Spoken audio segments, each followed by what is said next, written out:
नमस्कार दोस्तों।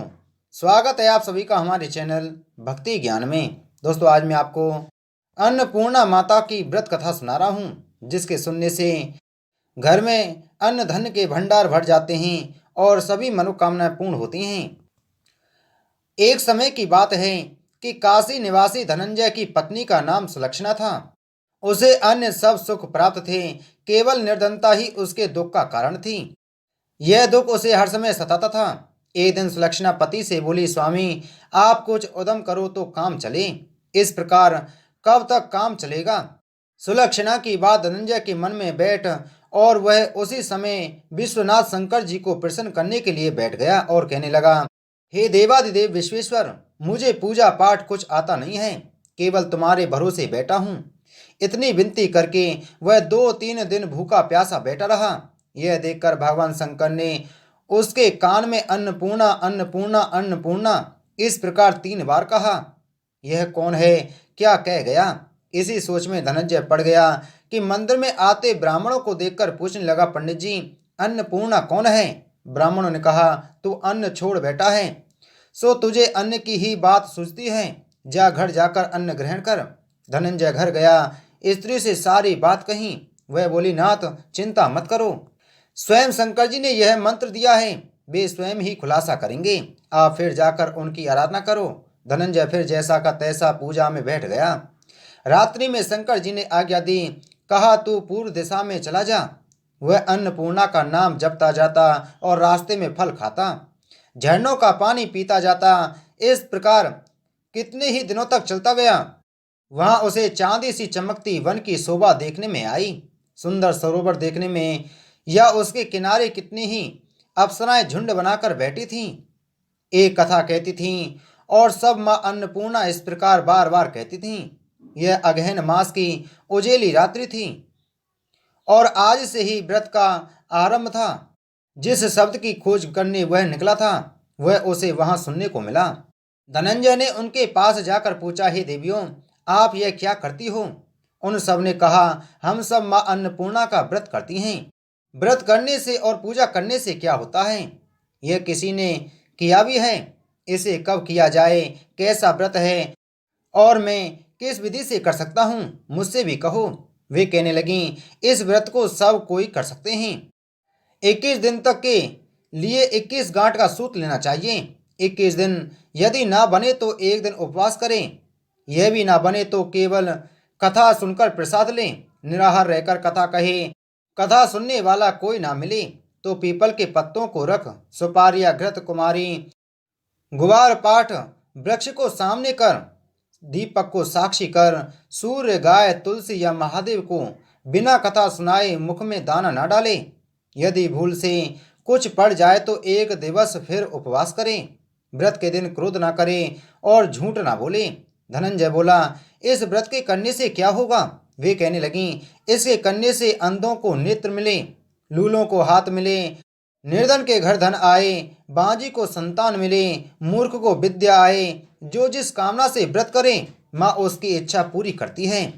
वह कहने लगा, बहनों मेरी भी धन नहीं है, विद्या नहीं है, कुछ भी तो नहीं है, मैं तो दुखिया ब्राह्मण हूँ।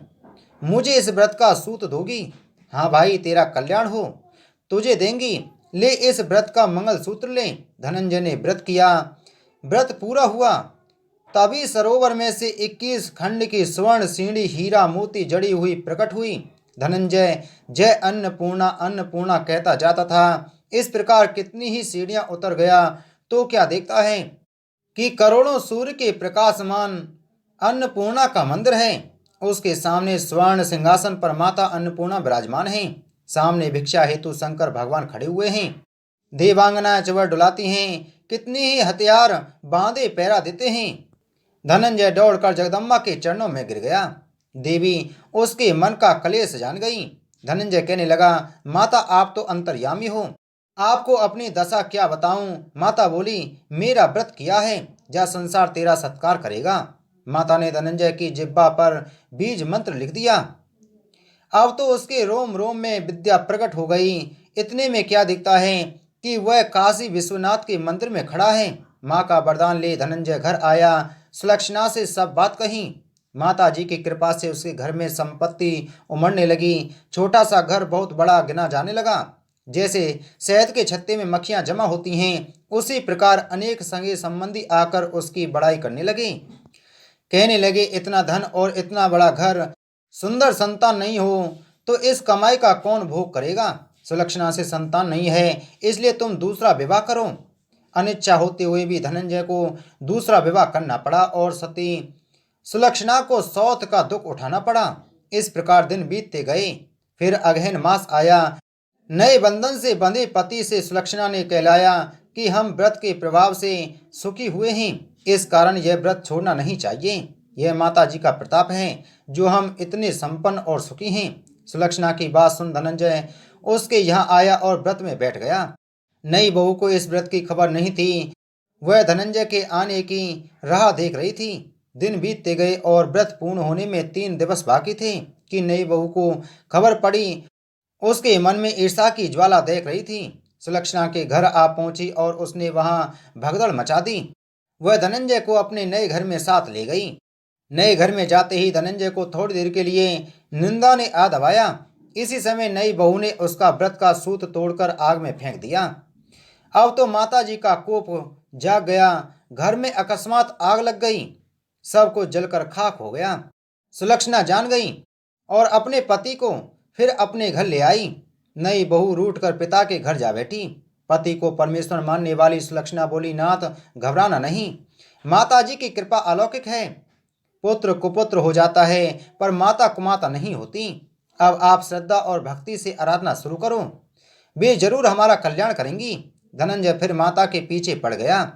फिर वही सरोवर सीढ़ी प्रकट हुई, उसमें माँ अन्नपूर्णा कहकर वह उतर गया।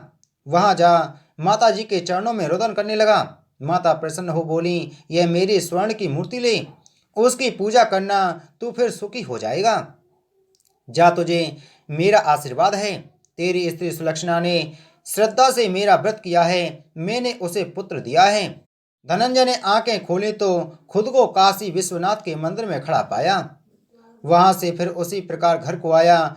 इधर सुलक्षणा के दिन चढ़े और महीने पूरे होते ही पुत्र का जन्म हुआ।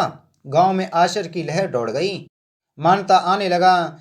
इस प्रकार उसी गांव के निसंतान सेठ के पुत्र होने पर उसने माता अन्नपूर्णा का मंदिर बनवा दिया। उसमें माता जी धूमधाम से पधारी, यज्ञ किया और धनंजय को मंदिर के आचार्य का पद दे दिया। जीविका के लिए मंदिर की दक्षिणा और रहने के लिए बड़ा सुंदर सा भवन दिया। धनंजय स्त्री पुत्र सहित वहां रहने लगा। माता जी की चढ़ावे में भरपूर आमदनी होने लगी। उधर नई बहू के पिता के घर ढाका पड़ा, सब लुट गया। वे भीख मांगकर पेट भरने लगे।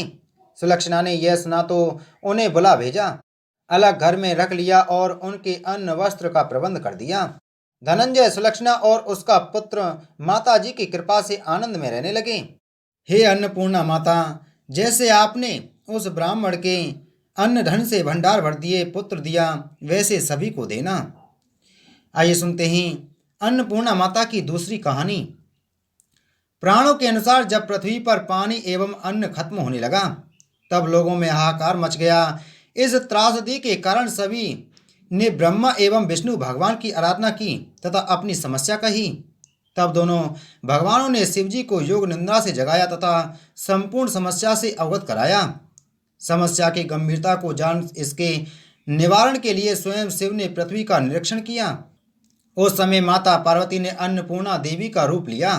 इस प्रकार शिवजी ने अन्नपूर्णा देवी से चावल भिक्षा में मांगे तथा उन्हें भूखे पीड़ित लोगों के मध्य वितरित किया।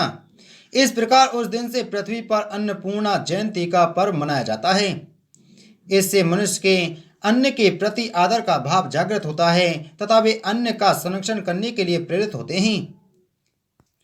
इसी प्रकार एक कथा और कही जाती है। जब सीता हरण के बाद भगवान राम माता सीता की खोज में अपनी वानर सेना के लिए घूम रहे थे, तब स्वयं माता अन्नपूर्णा ने उन्हें भोजन कराया था तथा लंबे समय तक सभी का साथ दिया था। कहते हैं, जब शिव भगवान काशी में मनुष्य को मोक्ष दे रहे थे, तब माता पार्वती अन्नपूर्णा के रूप में जीवित जनों के लिए भोजन की व्यवस्था स्वयं देख रही थीं। इस कारण कई कारणों ने अन्नपूर्णा जयंती का महत्व मनुष्य के जीवन में बहुत अधिक है। इससे संरक्षण एवं सम्मान का भाव जागता है तथा मनुष्य अन्न को व्यर्थ नहीं फेंकता। बोलो अन्नपूर्णा माता की जय। तो दोस्तों, उम्मीद है आपको यह कथा अच्छी लगी होगी। तो वीडियो को लाइक करें, वीडियो को ज़्यादा से ज़्यादा शेयर करें। अगर आप हमारे चैनल पर पहली बार आए हैं तो चैनल को सब्सक्राइब कर बगल में घंटी के बटन को जरूर दबाएं। जय श्री कृष्ण।